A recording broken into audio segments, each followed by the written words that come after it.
Hello guys, myself Shailesh Dhola. Welcome all of you in the lecture number 4 of Physics Board, chapter number 1, ભૌતિક જગત or physical world. તો આની અગાઉ આપણે 3 theory કે જેમાં કુદરતમાં મળી આવતા મૂળભૂત બળોની સંખ્યા કયા કયા બળો છે, ત્યારબાદ ગુરુત્વાકર્ષણ બળનો અભ્યાસ કરેલો અને લાસ્ટ લેક્ચરમાં આપણે વિદ્યુત ચુંબકીય બળની ઉપર છેલ્લી માહિતી મેળવેલી. તો થિયરી નંબર 4 આ ચેપ્ટરની સ્ટ્રોંગ ન્યુક્લિયસ બળ વિશે સમજૂતી આપો તેનો અભ્યાસ આપણે આ લેક્ચરમાં કરવાના છીએ. તો એનું નામ જ બતાવે છે સ્ટ્રોંગ ન્યુક્લિયસ. આ બે શબ્દો છૂટા પાડીએ તો શબ્દ પડે સ્ટ્રોંગ એટલે કે ઘણું વધારે, ઘણું મજબૂત, અને ન્યુક્લિયસ ટૂંકમાં આ જે બળ છે સ્ટ્રોંગ ન્યુક્લિયર ફોર્સ એ ન્યુક્લિયસ જોડે લેવા દેવા ધરાવે છે. એટલે તો આપણને સિમ્પલ શબ્દ વાંચીને સમજ પડે. તો તમને કહી દઉં, સ્ટ્રોંગ જે શબ્દ છે એ એટલા માટે લગાડ્યો છે કે આ જે બળ છે આખું સ્ટ્રોંગ ન્યુક્લિયસ બળ એ કુદરતમાં મળી આવતું સૌથી પ્રબળ બળ છે. બરાબર, આપણે જોઈ લો ગુરુત્વાકર્ષણ બળ કરતાં વિદ્યુત ચુંબકીય બળ થોડુંક પ્રબળ હોય, પણ વિદ્યુત ચુંબકીય બળ કરતાં પણ સ્ટ્રોંગ ન્યુક્લિયસ બળ ઘણું પ્રબળ હોય. એ તમને છેલ્લે 4 બળ ભણી લેશો પછી તમને હું કમ્પેરિઝન લખાવીશ કે ચલો સૌથી વધારે કોણ પ્રબળ, એનાથી ઓછું અને સૌથી ઓછું પ્રબળ કોણ. બરાબર છે. તો અત્યારે યાદ રાખી લો કે સ્ટ્રોંગ ન્યુક્લિયર ફોર્સ છે એ સૌથી પ્રબળ બળ છે. અને ક્યાં લાગશે તો કે ન્યુક્લિયસ જોડે કંઈક રિલેશન ધરાવે છે. તો આપણે આવા થિયરીના મુદ્દા લખવા છે. એ થિયરીના મુદ્દા લખતી વખતે આપણે ધ્યાન રાખશું કે મેં તમને સમજાવ્યું છે કે આપણે અમુક પ્રશ્ન પૂછીશું, પ્રશ્નના આન્સરના આધારે આપણે મુદ્દા યાદ રાખીશું, પછી આપણે આ મેઇન પેજમાં લખી નાખશું જેથી તમે થિયરી બનાવી શકો તમારી રીતે. બરાબર. તો ચાલો અમુક પ્રશ્ન પૂછીએ અને એના આધારે આપણે પ્રશ્નનો જવાબ મેળવવાનો ટ્રાય કરીએ. પહેલો પ્રશ્ન ચલો કે આ બળ ક્યાં લાગે? ચલો, શું બધા દળ વચ્ચે લાગે? શું બધા વિદ્યુત ભારો વચ્ચે લાગે? કે દળની કંઈ જરૂર નથી કે વિદ્યુત ભારની કંઈ જરૂર નથી? એક્ઝેક્ટલી એવું કહી શકો કે વિદ્યુત ભારની કંઈ જરૂર નથી. તો ક્યાં લાગશે? ન્યુક્લિયસમાં. પહેલો શબ્દ ક્યાં લાગશે? ન્યુક્લિયસમાં. માત્ર ને માત્ર ન્યુક્લિયસમાં લાગશે. ન્યુક્લિયસમાં કોણ હોય તો આપણને ખબર છે. સપોઝ કે ન્યુક્લિયસ છે, તેમાં પ્રોટોન હશે, ઘણા બધા પ્રોટોન હશે, ડિપેન્ડ કરે પરમાણુ ક્રમાંક પર અને પરમાણુ ભારાંક પર. ન્યુટ્રોન હશે. બરાબર છે. જો તમને લાસ્ટ ટાઈમ સમજાયેલું, પ્રોટોનનો વિદ્યુતભાર પ્લસ ઈ હોય એટલા માટે ઉપર પ્લસ સંજ્ઞા આવે, ઇલેક્ટ્રોનનો વિદ્યુતભાર માઇનસ ઈ હોય એટલે ઉપર માઇનસ સંજ્ઞા આવે, અને ન્યુટ્રોનનો વિદ્યુતભાર 0 એટલે આ પ્રમાણે દર્શાવે N0. બરાબર, એનો કોઈ ચાર્જ નથી. તો આમાં ઘણા બધા પ્રોટોન હશે, ઘણા બધા ન્યુટ્રોન હશે, આપણે એવું સમજી શકીએ. બરાબર છે. પ્રોટોન ઘણા હશે, ઘણા ન્યુટ્રોન હશે. કેટલી સંખ્યામાં હોય એ ડિપેન્ડ કરે કયું તત્વ છે, એટલે કે તત્વના પરમાણુ ક્રમાંક પર અને પરમાણુ ભારાંક પર. બરાબર છે. એટોમિક માસ પર એના. તો હવે પ્રશ્ન એ થાય, ધ્યાનથી સમજજો, ધ્યાન સે સમજ લેના. ફિર સે બોલ રહા હું, ધ્યાન સે સમજ લેના. કારણ કે જે થિયરી અત્યારે 11માં છે એ થિયરી ધોરણ 12માં બેઠી થિયરી આવશે. થોડુંક એડ થઈને આવશે પણ બેઠી જ આવશે. બરાબર છે. કે સ્ટ્રોંગ ન્યુક્લિયસ બળ વિશે માહિતી આપું, 2 માર્ક્સની થિયરી ધોરણ 12. તો હવે આપણે સમજીએ. તમને લાસ્ટ કાલે લેક્ચર ચલાવેલો વિદ્યુત ચુંબકીય બળ, એમાં આપણે જોયેલું કુલંબ બળ. કુલંબ બળ કોની વચ્ચે લાગતું હતું? કે જેની પાસે વિદ્યુત ભાર હોય એની પાસે. હવે વિચારો, આ જે ન્યુક્લિયસ છે થોડુંક મોટું ન્યુક્લિયસ દોર્યું છે, બહુ નાનું ન્યુક્લિયસ હોય. બરાબર છે. બહુ નાનું હોય, ફર્મીમીટરના ક્રમમાં હોય. તો આ જે ન્યુક્લિયસ છે એમાં શું છે? એક્ઝેક્ટલી પ્રોટોન છે, ન્યુટ્રોન છે. ચલો, ન્યુટ્રોન વચ્ચે ચાર્જ શું છે? ન્યુટ્રોન પાસે ચાર્જ 0 છે. તો શું ન્યુટ્રોન અને પ્રોટોન વચ્ચે કોઈ વિદ્યુત બળ લાગે? ના લાગે. હું શું કહું છું? પ્રોટોન અને ન્યુટ્રોન વચ્ચે કોઈ બળ લાગશે? કયું બળ? વિદ્યુત બળ લાગે કે ના લાગે? વિદ્યુત બળ લાગશે નહીં. કારણ શું? ન્યુટ્રોન પાસે ચાર્જ નથી. મેં તમને કાલ સમજાવ્યું હતું, જેની પાસે વિદ્યુત ભાર હોય એની વચ્ચે જ ખાલી વિદ્યુત બળ લાગશે. કુલંબીય બળ. શું કહેવાય? કુલંબીય બળ. બરાબર, આપણે લાસ્ટ લેક્ચરમાં સમજેલા છે. શું ન્યુટ્રોન અને ન્યુટ્રોન વચ્ચે વિદ્યુત બળ લાગે? તો ના લાગે ભાઈ. વિદ્યુત બળ લાગવાનું છે નહીં ન્યુટ્રોન વચ્ચે પણ. શું પ્રોટોન અને પ્રોટોન વચ્ચે વિદ્યુત બળ લાગે? તો કે ભાઈ લાગે. વિદ્યુત બળ લાગશે કે નહીં લાગે? હા લાગશે. કેવું લાગશે? તો બંને કેવા? ધન ચાર્જ છે. આની પાસે પણ પ્લસ ઈ ચાર્જ છે, આની પાસે પણ પ્લસ ઈ ચાર્જ છે. તો બંને કેવા? ધન છે. હા, બંને ધન છે. બંને ધન વચ્ચે શું કરશે? બંને સજાતીય શું કરે? અપાકર્ષે. શું કરશે? અપાકર્ષે. તો બંને વચ્ચે અપાકર્ષી વિદ્યુત બળ અથવા કુલંબીય બળ લાગે. એવું આપણે કાલ જોયેલું. બરાબર. તો વિચાર આપણને નહીં આવે. અક્ષરમાં ધારો કે 5 પ્રોટોન છે અને 5 ન્યુટ્રોન. સમજી લો. એક એક્ઝામ્પલ આપું છું સમજવા માટે. તો કે 5 પ્રોટોન છે અને 5 ન્યુટ્રોન છે. હવે ન્યુટ્રોન વચ્ચે કંઈ બળ લાગતું છે એવું માનીએ એક રીતે, અને પ્રોટોન વચ્ચે કયું બળ લાગશે? અપાકર્ષી બળ લાગે. તો ટ્રાય શું થાય? ટ્રાય એ કરશે કે ન્યુટ્રોન પોતાની જગ્યા પર પડ્યા રહેશે, પરંતુ પ્રોટોન શું કરે? એકબીજાને ધક્કો મારવાનો ટ્રાય કરે. જો પ્રોટોન અને ન્યુટ્રોન વચ્ચે કોઈ બળ નથી લાગતું, અત્યારે આપણે એવું સમજીએ નથી લાગતું, ન્યુટ્રોન વચ્ચે નથી લાગતું, ખાલી પ્રોટોન અને પ્રોટોન વચ્ચે વિદ્યુત બળ લાગે છે. તો ટ્રાય એવી કરે, પ્રોટોન એકબીજાને ધક્કો મારે તો શું કરે? ન્યુક્લિયસને તોડવાની ટ્રાય કરે. આપણે ખબર છે ન્યુક્લિયસ સ્થાયિત્વ ધરાવે છે. સ્થાયી અવસ્થામાં પ્રોટોન છટકી જાય તો કંઈ તત્વનો પરમાણુ ક્રમાંક બદલી જાય, અને જે ન્યુક્લિયસ છે પોતે કેવું થઈ જાય? ધન થઈ જાય. કેવું થઈ જાય? ધન. એક્ઝેક્ટલી જો કે ધન જ હોય છે, પણ વધારે પોતાનો ચાર્જ ગુમાવી દેશે. બરાબર, આવું થઈ શકે આપણે. તો વિચાર એ આવે કે ન્યુક્લિયસો સ્થાયી છે, તો જો આવું બનતું હોય કે પ્રોટોન વચ્ચે જે વિદ્યુત બળ લાગે એ બીજાને ધક્કો મારીને પ્રોટોન બહાર છટકવાનો પ્રયત્ન કરે, બરાબર, એકબીજાને છટકાવવાનો ટ્રાય કરે, તો અંદર પ્રોટોન વધવા જ ન જોઈએ, તો અંદર ખાલી શું વધે? ન્યુટ્રોન વધે. સમજાય છે હું શું બોલું છું? જસ્ટ ખાલી ઉપર છેલ્લો સમજાવું છું કે પ્રોટોન એકબીજાને ધક્કો મારે છે, અપાકર્ષી બળ લગાડે, તો પ્રોટોન એકબીજા એ શું ટ્રાય કરે? ન્યુક્લિયસમાંથી બહાર છટકવાનો ટ્રાય કરે. એટલે ન્યુક્લિયસમાં ખાલી શું વધે? તો અમુક પ્રોટોન અને અમુક સંખ્યામાં ન્યુટ્રોન, બાકીના અમુક પ્રોટોન છટકી જાય. તો આવું તો થતું નથી, એક્ઝેક્ટલી આવું કંઈ થતું નથી. તો એક વિચાર આપણને નહીં આવે કે એવું સર બની શકે. તમે કીધું કે ન્યુટ્રોન અને પ્રોટોન વચ્ચે વિદ્યુત બળ ન લાગે, પણ બંને વચ્ચે ગુરુત્વાકર્ષણ બળ તો લાગે, ના લાગે? ગુરુત્વાકર્ષણ બળ લાગે. આ દરેક કુદરતમાં રહેલા દરેક વસ્તુ પાસે ગુરુત્વાકર્ષણ બળ લાગશે. તો પ્રોટોન અને ન્યુટ્રોન વચ્ચે ગુરુત્વાકર્ષણ બળ લાગશે. આ ન્યુટ્રોન અને ન્યુટ્રોન વચ્ચે શું લાગશે? ગુરુત્વાકર્ષણ બળ લાગશે. ગુરુત્વાકર્ષણ બળ લાગશે. ઓકે, ચલો એ સમજાય છે. અને અહીંયા પ્રોટોન અને પ્રોટોન વચ્ચે પણ શું લાગશે? ગુરુત્વાકર્ષણ બળ લાગશે. લાગશે કે નહીં લાગે? પરંતુ આપણે કાલે એવું જોયેલું કે પ્રોટોન અને પ્રોટોન વચ્ચે લાગતું વિદ્યુત બળ ગુરુત્વાકર્ષણ બળ કરતાં 10⁻36 ઘાત મોટું, એટલે બહુ મોટું છે. હવે ગુરુત્વાકર્ષણ બળ લાગશે પણ એ કંઈ કરી નહીં શકે. સમજ પડે છે? ગુરુત્વાકર્ષણ બળ લાગશે પણ કંઈ કરી નહીં શકે, કારણ કે આ સામે બહુ મોટું છે. તો હવે તો આપણે એ પ્રશ્ન થાય કે સર આ બે તો છટકી જવા જોઈએ, આ બે એકબીજાને ધક્કો મારતા એકબીજા છટકી જવા જોઈએ, છટકી તો જતા નથી. તો ગુરુત્વાકર્ષણ બળ લાગે છે એ પણ કંઈ બહુ કંઈ કામનું છે નહીં, કારણ કે ઘણું નાનું છે. તો હવે પ્રશ્ન એમ થાય કે પ્રોટોન ને પ્રોટોન જે ન્યુક્લિયસ છે એમાં પ્રોટોન અને ન્યુટ્રોન, એમાંથી પ્રોટોન છટકી ન જતા હોય, અપાકર્ષી બળ લાગવા છતાં પણ પ્રોટોન જો છટકી જતા ના હોય તો એક બળ બંનેને ભેગું કરે અથવા ન્યુટ્રોન અને પ્રોટોનને ભેગા રાખે એવું એક બળ લાગવું જોઈએ, અને એ જ બળનું નામ છે સ્ટ્રોંગ ન્યુક્લિયસ બળ. શું છે? સ્ટ્રોંગ ન્યુક્લિયસ બળ. અને સ્ટ્રોંગ ન્યુક્લિયસ બળ છે એ આજે અપાકર્ષી બળ છે. કયું બળ છે? વિદ્યુતીય બળ અથવા કુલંબીય બળ, કે જે પ્રોટોન અને પ્રોટોન વચ્ચે લાગે છે સજાતીય વિદ્યુત ભારોના કારણે. આજે અપાકર્ષી બળ છે એના કરતાં ઘણું મોટું છે, લગભગ 100 ગણું. કેટલા ગણું છે? 100 ગણું. વિચારો, ગુરુત્વાકર્ષણ બળ ઘણું નાનું, એનાથી મોટું વિદ્યુત બળ એટલે કે વિદ્યુત ચુંબકીય બળ, અને એનાથી પણ 100 ગણું વધારે કોણ છે? સ્ટ્રોંગ ન્યુક્લિયસ બળ. તો એ તો ખબર પડી ગઈ કે આવું કેમ થાય છે. તો ન્યુક્લિયસના સ્થાયિત્વ માટે જવાબદાર બળ કયું? સ્ટ્રોંગ ન્યુક્લિયસ બળ. જો સ્ટ્રોંગ ન્યુક્લિયસ બળ ના હોત તો પ્રોટોન એકબીજાને ધક્કો મારીને પ્રોટોન છે એ ન્યુક્લિયસમાંથી છટકી જાય. ટૂંકમાં જે ન્યુક્લિયસ છે એ ધન વિદ્યુતભાર ગુમાવત. સમજ પડે છે? પણ પ્રેક્ટિકલમાં એવું થતું નથી.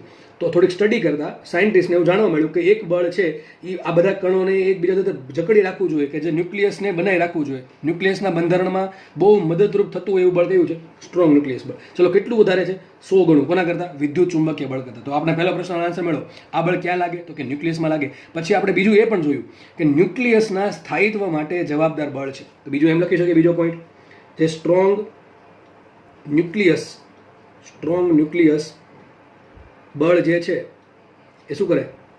ન્યુક્લિયસના સ્થાયિત્વ માટે રિસ્પોન્સિબલ છે, માટે જવાબદાર છે. ચલો ત્રીજું એમ લખી શકીએ, ન્યુટ્રોન અને પ્રોટોનને ન્યુક્લિયસમાં બનાવી રાખવા માટે અથવા જકડી રાખવા માટે જવાબદાર બળ. ચલો આ પણ ખબર પડી ગઈ. સમજ પડે કઈ રીતે જકડી રાખે છે? કે જો આ બળ ન હોત તો પ્રોટોન એકબીજાને ધક્કો મારે. જો પ્રોટોન ન્યુટ્રોનને કંઈ ના કરી શકે, બરાબર છે, પણ પ્રોટોન બીજા પ્રોટોનને શું કરે? અપાકર્ષી બળના કારણે ધક્કો મારે, એટલે કે ન્યુક્લિયસનું સ્થાયિત્વ ગુમાવવાની શક્યતા વધી જાય. તો એના માટે કોણ સામે આવે છે? સ્ટ્રોંગ ન્યુક્લિયસ બળ આવે છે. આટલી ખબર પડી ગઈ. ચલો આગળ વધીએ. શું આ બળ કોની વચ્ચે લાગે? ચલો આપણે નવો પ્રશ્ન, ચોથો પ્રશ્ન ડિસ્કસ કરીએ. કોની વચ્ચે લાગે? કોની વચ્ચે લાગે છે ભાઈ? આ બળ છે કોની વચ્ચે લાગે? બધા વચ્ચે. પ્રોટોન અને પ્રોટોન વચ્ચે લાગે, પ્રોટોન અને ન્યુટ્રોન વચ્ચે લાગે, અને ન્યુટ્રોન અને ન્યુટ્રોન વચ્ચે લાગે. સમજ પડે છે? જો પ્રોટોન વચ્ચે બે બળ લાગે, એક કયું બળ લાગે? 3 બળ લાગે એમ કહી શકો તમે. આ બંને વચ્ચે ગુરુત્વાકર્ષણ બળ લાગતું હશે, પછી વિદ્યુત બળ લાગતું હશે, હું ટૂંકમાં લખું છું, બરાબર, વિદ્યુત બળ લાગતું હશે, ઓકે, એ પણ સમજાય છે. અને હજુ કયું બળ લાગતું છે? સ્ટ્રોંગ ન્યુક્લિયસ બળ. કયું બળ લાગે? સ્ટ્રોંગ ન્યુક્લિયસ બળ લાગે. તો પ્રોટોન વચ્ચે 3 બળ લાગે. ચલો પ્રોટોન ન્યુટ્રોન વચ્ચે કયા બળ લાગે? ગુરુત્વાકર્ષણ બળ લાગશે, આ લાગશે, બરાબર છે, આ લાગશે. વિદ્યુત બળ લાગે? ના લાગે, કારણ કે ભાઈ ચાર્જ હોવો જોઈએ ને, આના પર ચાર્જ નથી. સ્ટ્રોંગ ન્યુક્લિયસ બળ લાગશે, આ લાગશે. સમજો, બધું વ્યવસ્થિત સમજો તમે, ખાલી ગોખો નહીં, બરાબર. ન્યુટ્રોન વચ્ચે ગુરુત્વાકર્ષણ બળ લાગે, આ લાગે. આ કેમ લાગે ગુરુત્વાકર્ષણ બળ? ત્રણેયમાં એટલા માટે લાગે કે ગુરુત્વાકર્ષણ બળ લાગવા માટે કન્ડિશન કોઈ પદાર્થ પાસે અથવા કણ પાસે દળ હોવું જોઈએ. ત્રણેય પાસે દળ છે. આનું દળ MP હોય, આનું દળ MP હોય, અને આનું દળ MN હોય. MN અને MPમાં થોડોક ડિફરન્સ છે, બરાબર છે. MN છે MP કરતાં થોડુંક વધારે છે. આપણે ડિસ્કસ નહીં કરવું કેટલું છે, આપણે જ્યારે ભણશું થિયરી વ્યવસ્થિત ત્યારે બધું આવવાનું જ છે. તો ગુરુત્વાકર્ષણ બળ ત્રણેયમાં લાગે. ત્રણેય કિસ્સામાં લાગશે. વિદ્યુત બળ ખાલી આ કિસ્સામાં જ લાગશે, કારણ કે વિદ્યુત બળ લાગુ માટે કન્ડિશન કઈ ચાર્જ હોવો જોઈએ, વિદ્યુત ભાર હોવો જોઈએ, જે ખાલી માત્ર આ જ કિસ્સામાં છે. ન્યુટ્રોન વચ્ચે વિદ્યુત બળ લાગે નહીં. ચલો આગળ વધીએ. પ્રોટોન વચ્ચે સ્ટ્રોંગ ન્યુક્લિયસ બળ લાગશે. પ્રોટોન અને ન્યુટ્રોન વચ્ચે પણ સ્ટ્રોંગ ન્યુક્લિયસ બળ લાગશે. ન્યુટ્રોન અને ન્યુટ્રોન વચ્ચે પણ સ્ટ્રોંગ ન્યુક્લિયસ બળ લાગશે. બરાબર છે. તો માત્ર વિદ્યુત બળ ખાલી ઉપરના કિસ્સામાં જ લાગે છે. સૌથી પ્રબળ કયું આ લાગે છે? કયું લાગે છે? સૌથી પ્રબળ આ લાગે છે. તો સમજ પડી ગઈ? કોની વચ્ચે લાગે? તો પ્રોટોન વચ્ચે, પ્રોટોન ન્યુટ્રોન વચ્ચે અને ન્યુટ્રોન વચ્ચે લાગશે. જો ન્યુટ્રોન બોલું છું, સમજ પડે છે કે નહીં? ચલો આગળ વધીએ. 5મો પ્રશ્ન છે, શું આ બળ ઇલેક્ટ્રોનને અસર કરે? ઇલેક્ટ્રોનને અસર કરે. જે ઇલેક્ટ્રોન ન્યુક્લિયસની આસપાસ વર્તુળાકાર માર્ગમાં ભ્રમણ કરે, શું અસર કરે? ના, અસર કરતું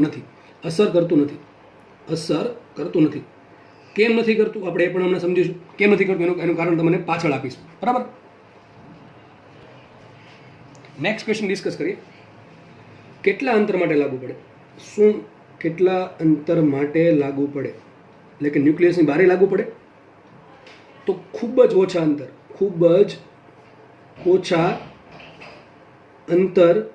માટે લાગુ પડે છે. ખૂબ જ ઓછા અંતર માટે લાગુ પડે. ચલો કેટલું અંતર? 10⁻15 મીટર, જેને ઇંગ્લિશમાં કહેવાય, એને શોર્ટમાં કહેવાય ફર્મીમીટર. શું કહેવાય? ફર્મીમીટર. તમને જ્યારે એકમને માપન સમજાવીશ ત્યારે તમને બધું આખો કોષ્ટક આપીશ. બરાબર? કે માઇક્રોમીટર એટલે કેટલા, મેગામીટર અથવા ટન એટલે કેટલા, કે ભાઈ સેન્ટીમીટર એટલે કેટલા. તો યાદ રાખી લો અત્યારે કે 10⁻15 મીટરને ફર્મીમીટર કહેવાય. શું કહેવાય? FM. It's not radio. બરાબર છે? ફ્રીક્વન્સી મોડ્યુલેશન નહીં, એ સિમ્પલ FM એટલે ફર્મીમીટર. શું છે? ફર્મીમીટર એટલે કે 10⁻15. ટૂંકમાં તમે જ્યાં પણ 10⁻15 મીટર લખો છો, આટલું મોટું લખવા કરતાં સિમ્પલ એક ફર્મીમીટર લખો તો બે સરખું કહેવા માંગે છે. તો માત્ર બહુ ઓછા આટલા વિસ્તારમાં લાગે. કેટલા? 10⁻15 મીટરમાં. થોડુંક ડિટેલમાં જઈએ. આ ધોરણ 12માં આવશે, 12થમાં આવશે. આ તમને એડવાન્સમાં કહી દઉં છું. બરાબર છે? થોડુંક એડવાન્સમાં જઈએ કે જો અંતર એટલે કોની એક મિનિટ જસ્ટ થોડીક વાત કરી દો.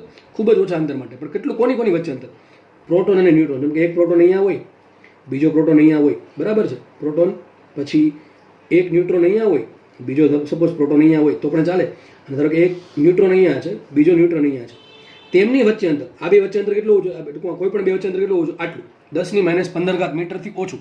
એટલે કે 1 ફર્મીમીટરથી ઓછું. એનથી વધારે થશે તો બળ લાગવાનું બંધ થઈ જશે. સમજ પડે છે? તો બળને કેવું કહી શકાય? શું મોટા અંતર માટે લાગુ પડી શકે? ના, મોટા અંતર લાગુ પડી શકાય નહીં. તો આ કેવું બળ કહેવાય? લઘુ અંતરીય બળ કહેવાય. જોડણી ખોટી.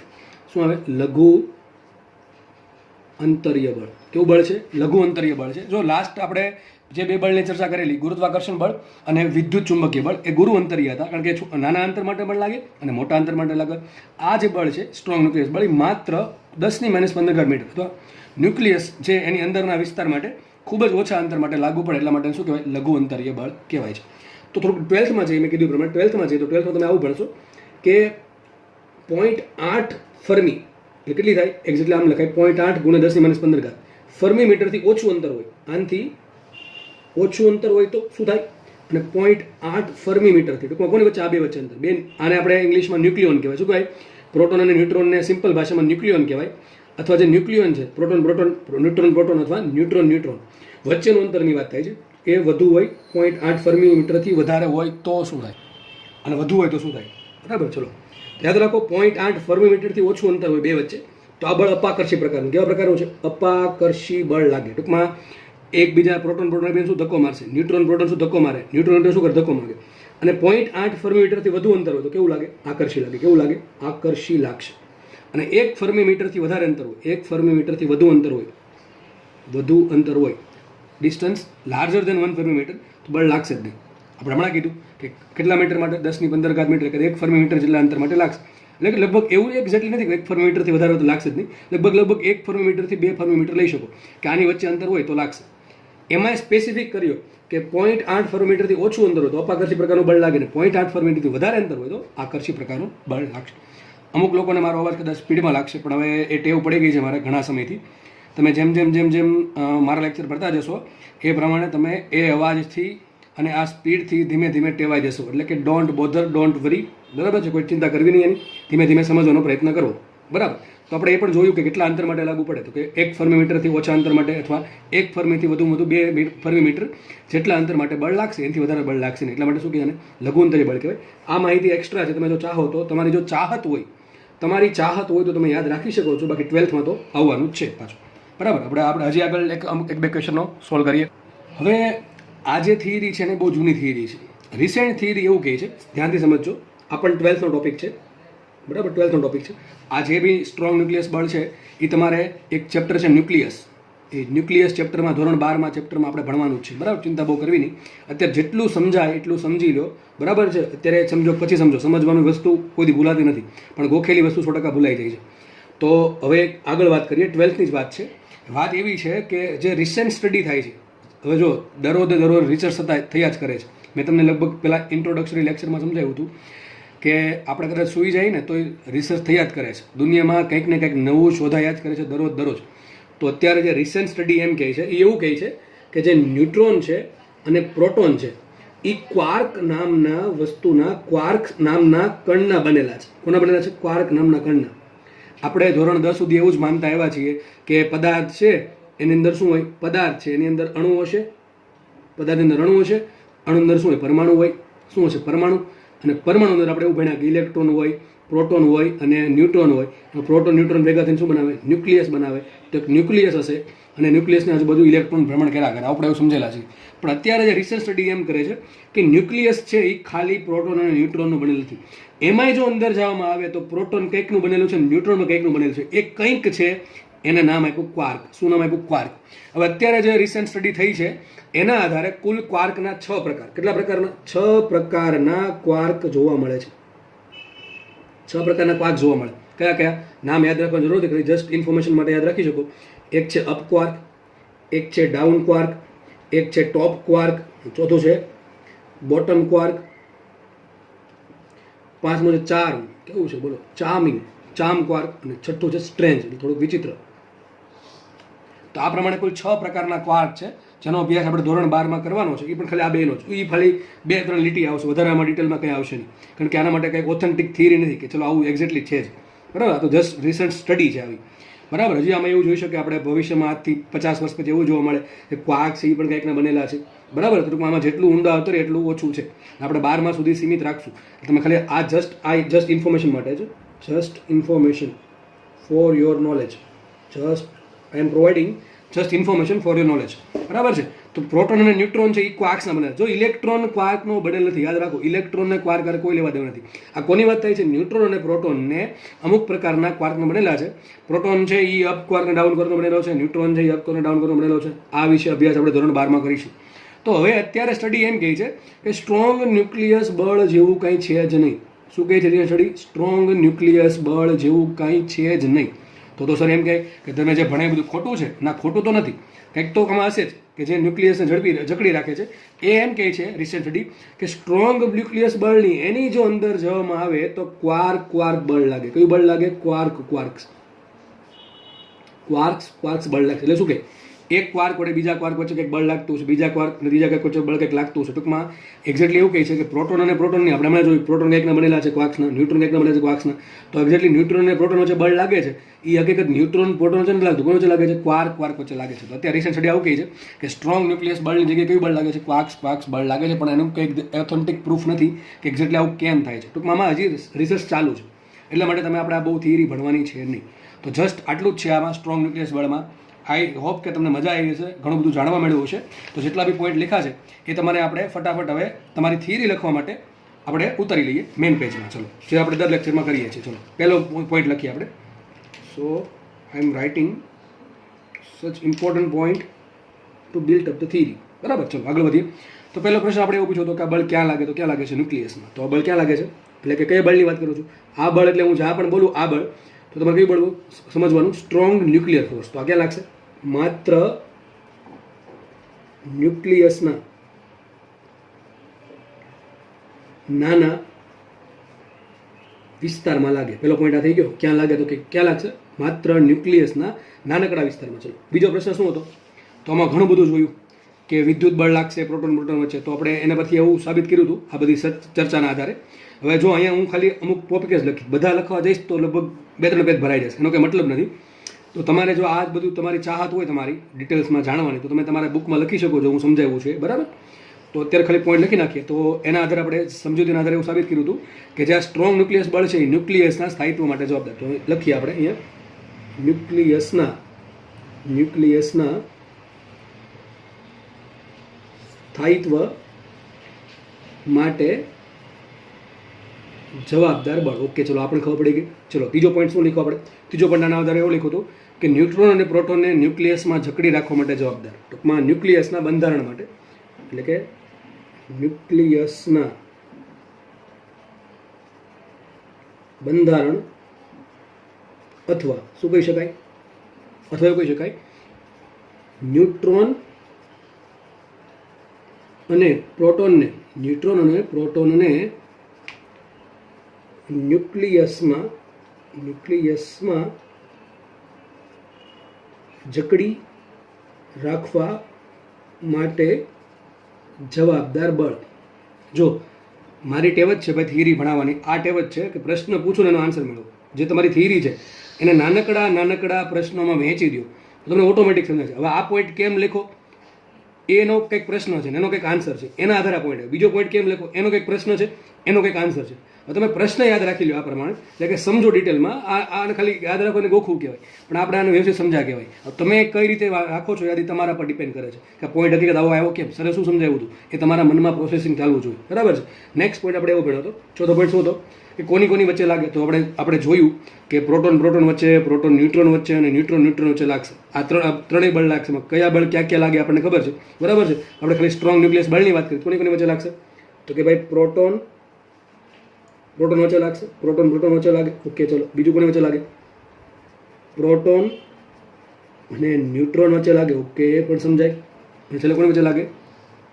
ન્યુટ્રોન અને ન્યુટ્રોન વચ્ચે લાગે. ન્યુટ્રોન વચ્ચે લાગશે. ટૂંકમાં જેટલી બી પોસિબલ વસ્તુ છે, જેટલી બી પોસિબલ વે છે કે ન્યુક્લિયસમાં બે જ વસ્તુ છે, પ્રોટોન અને ન્યુટ્રોન. તો પ્રોટોન વચ્ચે લાગશે, પ્રોટોન ન્યુટ્રોન વચ્ચે લાગશે અને ન્યુટ્રોન વચ્ચે લાગે છે. ઓકે, આપણે નેક્સ્ટ પોઈન્ટ લઈએ. ઇલેક્ટ્રોનને અસર કરે કે ના કરે? તો ભાઈ ઇલેક્ટ્રોન પર બળ લાગતું નથી. આ બળની અસર કક્ષામાં ઘૂમતા, કેવા ઘૂમતા? કક્ષામાં ઘૂમતા ઇલેક્ટ્રોન પર થતી નથી.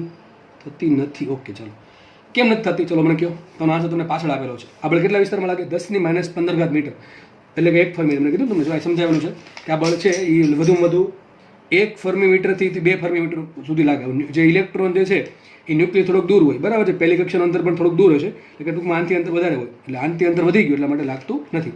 તો આટલી આપણને ખબર પડી ગઈ. ચલો આગળ વધીએ. તો પોઈન્ટ શું? તો નેક્સ્ટ એટલો કેટલા અંતર માટે લાગે? ચલો તો આપણે શું લખ્યું હતું? કેટલા અંતર માટે લાગે? તો કે ભાઈ 10⁻15 મીટર જેટલા ન્યુક્લિયસના વિસ્તારમાં જ લાગે. હવે લખી દઉં છું તમને તમારે જસ્ટ ઇન્ફોર્મેશન માટે. 10⁻15 મીટરને કહેવાય 1 ફર્મી મીટર. તો આમ લખી શકાય આ બળ 1 ફર્મી મીટરથી 2 ફર્મી મીટર વિસ્તારમાં લાગે. ડિટેલમાં જવું હોય તો આમ કહી શકાય. પ્રશ્ન થાય કે આ આકર્ષિક અપાકર્ષિક, તો બે પ્રકારનું બળ છે. આકર્ષિક ક્યારે હોય અને અપાકર્ષિક ક્યારે હોય એ તમને હમણાં સમજાવેલું લખેલું જ છે. આપણે અહીંયા સમજેલા, અહીંયા જો એ લખેલું છે કે 0.8 ફર્મી મીટરથી ઓછું અંતર હોય કોની વચ્ચે? કોઈ પણ બે વચ્ચે આટલા અંતરથી ઓછું અંતર કેવું બળ લાગશે? અપાકર્ષી લાગશે. તો લખી દઉં છો અહીંયા જસ્ટ ઇન્ફોર્મેશન માટે કે 0.8 ફર્મીથી ઓછા અંતર માટે કેવું બળ લાગે? આ બળ અપાકર્ષી પ્રકારનું છે. કેવા પ્રકારનું છે? અપાકર્ષી પ્રકારનું. અને 0.8 ફર્મીથી કેટલું અસંખ્ય નહીં, એટલું જ 0.8 ફર્મીથી વધારે, કેટલું વધુ 1 ફર્મી મીટર અથવા 2 ફર્મી મીટર સુધી. એવું નહીં કે 0.8 ફર્મીથી 5 કિલોમીટર સુધી લાગે. નહીં ભાઈ, કેટલું લાગે? વધુ આટલું લાગે. પણ એમાં બધા બે ભાગ પડ્યા. 0.8 ફર્મીથી ઓછું હોય તો અપાકર્ષી લાગશે. 0.8 ફર્મી મીટરથી વધુ હોય, વધુ અંતર માટે આ બળ કેવું છે? આ બળ છે આકર્ષી પ્રકારનું. કેવા પ્રકારનું છે? આકર્ષી પ્રકારનું. સમજ પડી કે ન પડી? સમજ પડવી જોઈએ ભાઈ, શું બોલવું જોઈએ. બરાબર. 0.8 મીટરથી 0.8 ફર્મી મીટર સુધી કેટલું લાગે? અપાકર્ષી લાગે. 0.8 ફર્મીથી વધુ એટલે વધુ કેટલું પાછું 1 ફર્મીમીટર અથવા 2 ફર્મીમીટર સુધી કેટલું લાગશે? આકર્ષી પ્રકારનું બળ લાગશે. નેક્સ્ટ પેજમાં હવે અમુક મુદ્દા નોટ કરીએ. તો લખી શકીએ કે આ બળ કેવું છે? લઘુ અંતરીય બળ છે. કેવું બળ છે? લઘુ અંતરીય બળ છે. બરાબર, આગળ વધીએ. રિસેન્ટ સ્ટડીનું લખી નાખીએ છે ક્વાક ક્વાક બળ કે ભાઈ આધુનિક શોધખોળના આધારે એવું કહી શકીએ, આધુનિક શોધખોળ એટલે કે રિસર્ચના આધારે પ્રોટોન અને ન્યુટ્રોન ક્વાર્ક્સના બનેલા ગણવામાં આવે છે. ક્વાર્ક્સના બનેલા ગણવામાં આવે છે.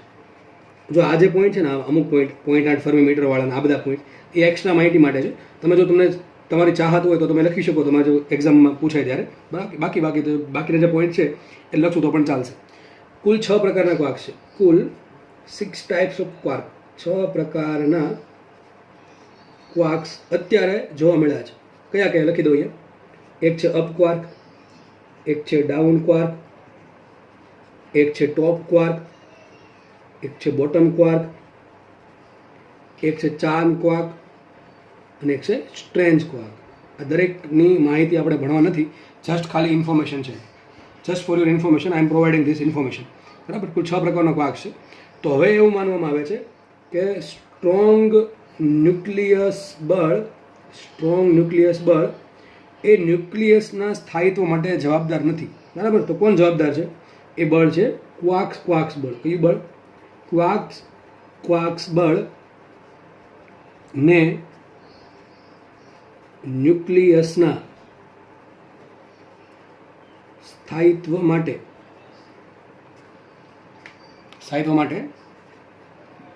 જવાબદાર ગણવામાં આવે છે. બસ પતી ગયું. આટલું બધું લખો 2 માર્ક્સમાં, બહુ થઈ ગયું. બરાબર, જો કે આમાં આપણે ઘણી બધી ઇન્ફોર્મેશન એક્સ્ટ્રા આપણે પ્રોવાઈડ કરી છે. અને મહત્વનો મુદ્દો, આ બળ કયું બળ? જો કે આ તો જે આજે આ પોઈન્ટ છે ને એ રિસર્ચમાં ચાલે છે. બરાબર, હજી આવું છે એવું તમે 100% કહી ના શકો, જસ્ટ ખાલી ઇન્ફોર્મેશન માટે છે. હવે આ બળ એટલે કયું બળ? સ્ટ્રોંગ ન્યુક્લિયસ બળ. સૌથી પ્રબળ બળ છે. સૌથી પ્રબળ બળ કયું છે? સ્ટ્રોંગ ન્યુક્લિયસ બળ. પણ બહુ ઓછા વિસ્તારમાં લાગે. બહુ વધારે વિસ્તારમાં લાગતું હોત તો બધી વસ્તુ ચોંટી જાત. કેમ કે આ પેન પડીને આ ધારો કે બીજી પેન, બરાબર છે, બંને વચ્ચે સ્ટ્રોંગ ન્યુક્લિયસ બળ લાગતું હોત તો બીજા ચોંટી જાત. કે બહુ પ્રબળ છે પણ બહુ ઓછા વિસ્તારમાં લાગે, એ સારું છે. બરાબર, કેટલું પ્રબળ છે? તો તમે કહી શકો તમે વિદ્યુત ચુંબકીય બળ કરતાં 100 ગણું વધુ પ્રબળ. 100 ગણું વધુ પ્રબળ છે. તો આપણે કુલ 3 બળ ગણ્યા. કયા કયા બળ? ગુરુત્વાકર્ષણ બળ, વિદ્યુત ચુંબકીય બળ અને સ્ટ્રોંગ ન્યુક્લિયસ બળ. સૌથી વધારે પ્રબળ કયું? સ્ટ્રોંગ ન્યુક્લિયસ બળ. સૌથી પ્રબળ આ છે. એનાથી ઓછું કયું? વિદ્યુત ચુંબકીય બળ. એનાથી ઓછું કયું? ગુરુત્વાકર્ષણ બળ. સમજ પડે? હજી એક બળ બાકી છે, એ છેલ્લે કાલે ભણાવીશ. વીક બળ. કયું બળ? વીક બળ. નામ જ વીક બળ છે, નબળું બળ. પણ નબળું બળ શું? ગુરુત્વાકર્ષણ કરતાં નબળું છે કે વિદ્યુત ચુંબકીય કરતાં નબળું છે પણ ગુરુત્વાકર્ષણ કરતાં પ્રબળ છે? એ અથવા સ્ટ્રોંગ ન્યુક્લિયસ કરતાં તો પ્રબળ હોવાનું જ નથી. ટૂંકમાં એનું સ્થાને અહીંયા ફિટ કરશું, છેલ્લે ફિટ કરશું. એ આપણે કાલે થિયરીમાં સસ્પેન્સ ખોલીશું. તો કુલ 3 બળ ભેળા. તો હમણાં આ સૌથી પ્રબળ છે. બરાબર, ધારો કે આનું મૂલ્ય 1 ન્યૂટન હોય ને, તો આપણે જોયું પ્રોટોન વચ્ચે જો 1 ન્યૂટનનું ગુરુત્વાકર્ષણ બળ લાગે, તમને કાલ સમજાવેલું છે FG ને FE કરીને કે 10⁻36 ન્યૂટન લાગશે. ટૂંકમાં 1 ન્યૂટનનું તો આ કેટલું હોય? 10⁻36 ન્યૂટન. આ કેટલું હોય? આનથી 100 ગણું કેટલું? 10⁻38 ન્યૂટન. સમજ પડે કે નહીં? સમજ પડે કે નહીં ભાઈ? આંકડા યાદ રાખવા કે 2 પ્રોટોન વચ્ચે જો 1 ન્યૂટનનું ગુરુત્વાકર્ષણ બળ લાગતું હોય તો એટલા જ અંતર માટે 2 પ્રોટોન વચ્ચે 10⁻36 ન્યૂટનનું વિદ્યુત ચુંબકીય બળ લાગશે. ટૂંકમાં અંતર બહુ ઓછું હોવું જોઈએ. બરાબર છે. અને જો અંતર 1 ફર્મીમીટરથી ઓછું હશે તો 2 પ્રોટોન વચ્ચે 10⁻38 ન્યૂટનનું સ્ટ્રોંગ ન્યુક્લિયસ બળ લાગે. અથવા એમ કહી શકો આ છે સ્ટ્રોંગ ન્યુક્લિયસ બળ. એ કેટલું ગણું છે? 100 ગણું. એટલે માટે 100 વડે ગુણ દો એટલે શું આવે? 10⁻38. તો અહીંયા રાખીએ. લેક્ચર જોવા બદલ બધાનો ખૂબ ખૂબ આભાર. હું શૈલેષ ઢોલા તમને ફરીથી નવા લેક્ચરમાં આવકારીશ, બરાબર છે. ત્યાં સુધી જેટલી બી થિયરી ભણાવી છે એનો વ્યવસ્થિત અભ્યાસ કરવો. એમાં કોઈ ડાઉટ રહી જાય તો તમે કોમેન્ટ સેક્શનમાં પૂછી શકો છો. બાકી મેં તમને કીધું એ પ્રમાણે તમારી બુકમાં પ્રશ્ન તમારે નોટ ડાઉન કરતા જવા. જ્યારે પણ સ્કૂલ ખુલશે ત્યારે એનો વિગતવાર તમને આન્સર આપવામાં આવશે. તો લેક્ચર સિરીઝ જોડે બન્યા રહેવા બદલ ખૂબ ખૂબ આભાર, ધન્યવાદ, થેન્ક યુ સો મચ. જય હિન્દ.